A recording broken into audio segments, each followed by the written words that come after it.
Bien, amigos, y ya estamos listos para comenzar tu programa Salud Total. Hoy con la visita de una invitada muy especial para mí. Se trata de mi queridísima amiga Nelmarí Vilaró Caro. Ella es mediadora y educadora en estrategias de comunicación. Bienvenida a Salud Total. Gracias, France. Gracias por tenerme. Gracias a ti por llegar desde California. Ella es una puertorriqueña que reside en California y aprovechamos su visita a Puerto Rico para invitarla a nuestro programa. Así es que gracias por sacar de tu tiempo y venir para acá. Claro que sí. Muchas veces hablamos y pensamos que la salud es solamente física. En el programa hablamos de salud física, mental y social. Pero, ¿qué es la salud social de la que tanto hablamos y por qué es tan importante? Como bien dices, la mayor parte del tiempo cuando uno habla de salud, uno piensa en salud física o salud mental. Y es súper importante cuidarnos en esos dos aspectos. Pero la salud social es esa red que nosotros tenemos. Nosotros somos seres sociales. Y sin esa red, no solo de apoyo, sino de comunicación, de vida, del día a día de nosotros. Entonces, la salud social es esa capacidad que nosotros tenemos para comunicarnos, para resolver, transformar conflictos, navegar a través de conflictos también y poder estar en comunidad. Y como hemos aprendido, el conflicto es parte de la vida, tenemos Correcto. que manejarlo todo el tiempo y en el ámbito social, pues son muchos esos conflictos los que tenemos que enfrentar diariamente. Pero si habláramos de qué ocurre en nuestro cuerpo y a nuestra salud mental cuando vivimos en conflictos constantemente en el hogar o en el trabajo. Primero, como mencionaste, es bien importante que nosotros aceptemos que el conflicto es natural de la vida, que no hay manera que lo podemos evitar. Entonces, tal vez lo primero que debemos hacer es cambiar esa perspectiva que tenemos del conflicto. Conflicto, cuando yo te digo conflicto, ¿qué tú piensas? Un problema. Exactamente. Pero si yo te doy un poquito más de tiempo y te vuelvo a decir, piensa en algo positivo del conflicto, que un reto, una oportunidad. Exactamente. Si nosotros hacemos ese pequeño cambio, tiene un gran impacto, porque es la percepción con la que ya yo voy a adentrarme. Pero como mencionaste, si yo tengo un conflicto crónico, y esto puede ser, la salud social no es solo en la comunidad en general. Nuestra comunidad se puede definir en diferentes aspectos. Puede ser nuestra familia, es nuestro núcleo, eso es una pequeña comunidad en la que vivimos. Nuestro trabajo, nuestro entorno laboral, esa es otra comunidad. Si tenemos hijos o familiares que están en una comunidad escolar y nosotros somos parte de eso también. Y luego todas esas se van juntando como la red que mencioné y entonces va siendo la comunidad general. Si eso se ve impactado, claro que sí nos va a impactar en nuestra salud mental. ¿Y cómo se ve eso? Estrés, ansiedad, depresión, también en la salud física, insomnio, problemas digestivos. Y entonces todo eso es como una cadena de dominó, ¿no? Una va afectando a la otra, va afectando a la otra y a la otra y nos termina afectando como sociedad. Porque si tú no estás bien y yo voy a donde ti, tú no vas a estar en la apertura para ayudarme, pero no es porque no quieras. O sea, no hay carencia de voluntad aquí la mayor parte del tiempo, es carencia de herramientas.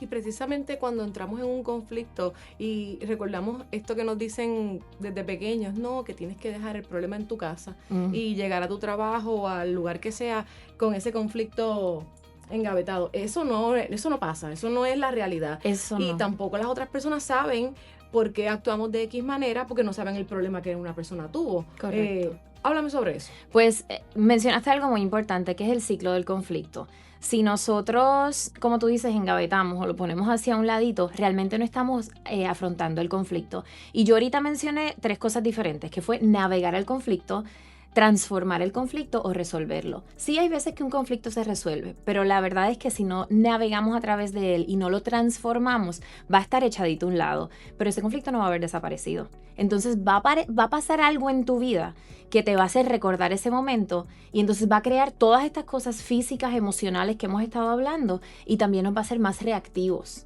Entonces vuelve. Entonces el conflicto aparece, va escalando, llega a un punto, ¿verdad? De que ya no sabemos qué hacer. Entonces o lo escondemos o somos muy reactivos. Y entonces lo ponemos de ladito, pero eso va a volver a ocurrir. Por eso es importante transformarlo. A la hora de transformarlo y de cómo navegarlo, manejarlo y todo eso de lo que tú mencionas, no son cosas que nos enseñan en la escuela, ni tan siquiera en la casa. ¿Cómo entonces las personas pueden comenzar a educarse de manera sencilla, a ver cómo entonces entendemos estas situaciones que enfrentamos, como tú lo dices, todos los días? Porque puede ser un conflicto pequeño hasta uno más grande, no hay que restarle, ¿verdad?, el tamaño al conflicto. Totalmente, porque eso depende mucho de la perspectiva de cada quien, ¿no? Y mencionaste algo muy importante, tienen que ser cosas fáciles, tienen que ser herramientas prácticas, que yo no sienta que me tengo que meter a estudiar un doctorado para saber cómo navegar conflictos en mi vida. Pues el primero, el más importante es echarnos un poquito hacia atrás y lo que mencioné anteriormente, decir, ok, esto puede que no sea totalmente negativo, déjame verlo desde otra perspectiva. Y la otra es verlo como si fuese un ente separado entre tú y yo. Si yo tengo un conflicto contigo, no es Frances la del problema. Hay algo entre medio de nosotros. Entonces, si yo me echo un poquito para atrás y tengo la oportunidad de observarlo desde lejos, eso me abre una ventana completamente diferente a la que si yo lo estoy viendo como si fuese algo personal. Es como la gente dice eso mismo, es que tú lo tomas todo personal. Correcto. O no lo tomes personal. O sea, ¿cómo no lo tomamos personal entonces? Es echándonos hacia un lado y viéndolo como algo aparte. Sí, entonces eso lo que me permite es no solo ver tu lado, sino el mío. Porque algo bien importante y muy difícil es que en un conflicto siempre hay más de una persona. Vamos a poner que hay dos nada más en este caso. Y eso es muy difícil de aceptar muchas veces, precisamente por lo que tú estás diciendo, porque uno siempre se lo toma como a pecho, como decimos. Entonces, si yo estoy viendo eso desde lejos, yo logro tener una introspección. Entonces, no solo darte la oportunidad para ti explicar, sino yo ver cuál es mi rol en este. Dentro de eso, logro decir, mis posiciones son X, pero yo necesito ver cuáles son mis intereses y cuál es la diferencia entre los dos. La posición es lo que yo estoy diciendo que yo quiero o que no quiero, lo que está en la superficie, pero mis intereses es el por qué. Llegar a eso es complicado, porque es ponerte vulnerable ante la persona con la que estás teniendo una situación difícil. Es enseñar cosas que a lo mejor tú no estás preparado para hacer. Pero eso lo que va a permitir es que la otra persona te vea como el ser humano que eres y no como ese ente, ese conflicto, ese pedazo de cosa que está entre medio de la comunicación de nosotros.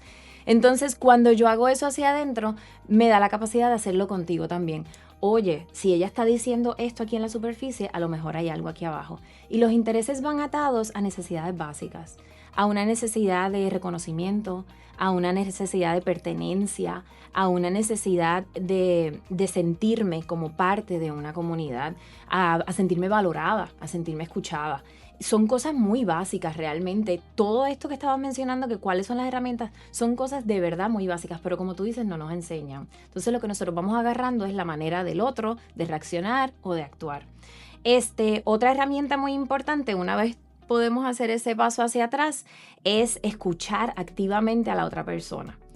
Normalmente en una comunicación, cuando nosotros estamos teniendo un diálogo con alguien, estamos escuchando o para contestarle, o para juzgar, o para dar nuestra opinión, de una manera reactiva. Constantemente estamos pensando en qué le tenemos que contestar. En la escucha activa, yo estoy pausada, escuchando realmente lo que tú me estás diciendo, desde tu perspectiva, tratando de que mi experiencia no influya en eso. Es muy difícil, pero por eso entonces, primero tengo que tener una base y unas ganas reales de ser empática hacia ti. Decir, ok, yo quiero realmente entender lo que está diciendo ella. Y la segunda es hacerte preguntas, no tener miedo a hacer preguntas de clarificación para decir, oye, esto es lo que yo estoy entendiendo, esto es lo que tú quieres decir, o refrasearlo, porque eso permite a la otra persona decir, ay, eso no es lo que yo quería decir, pero así es como le está cayendo a la otra persona. Y entonces ahí entramos en otra parte muy importante, que es la manera en que yo comunico mi mensaje.